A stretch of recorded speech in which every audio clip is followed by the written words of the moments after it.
Speaker, and may I start by thanking my honourable friend, the member for Northampton, Pontefract and Castleford.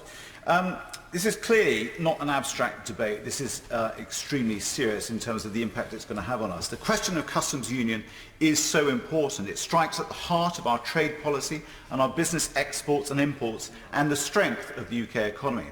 The prospect of not being a part of a customs union poses, I believe, an existential threat to the UK car industry and therefore to the wider UK economy.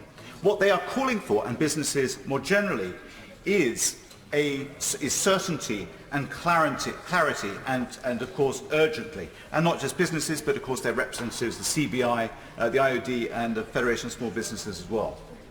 We know that many businesses have complex supply chains and production processes that are integrated across Europe, with parts and assembly going back and forth across Europe. Frictionless trade is essential to those operations. Customs union, of course, helps to facilitate that. We also know that increased customs checks could lead to delays, and we've heard about the 8-minute delays that we saw ourselves in the US-Canadian border. I've heard about the Norwegian-Swedish border of, say, up to 15 minutes and the additional costs they incur. The infrastructure of having these huge X-ray machines checking every few vehicles to confirm their contents.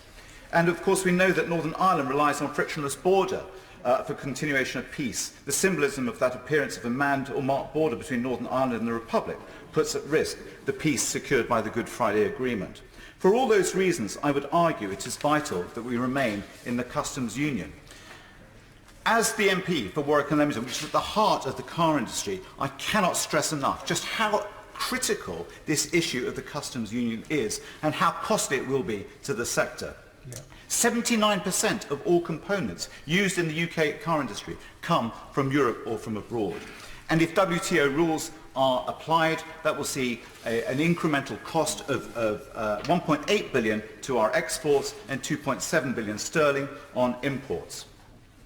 It is no wonder why the Japanese invested in the UK in the 80s. It was because we were part of the customs union and we would very much welcome their investment here. I believe we can remain part of the customs union whilst also increasing our trade and exports with other markets outside the Europe. And that is what we should plan to do. And it's for that reason that I support the motion.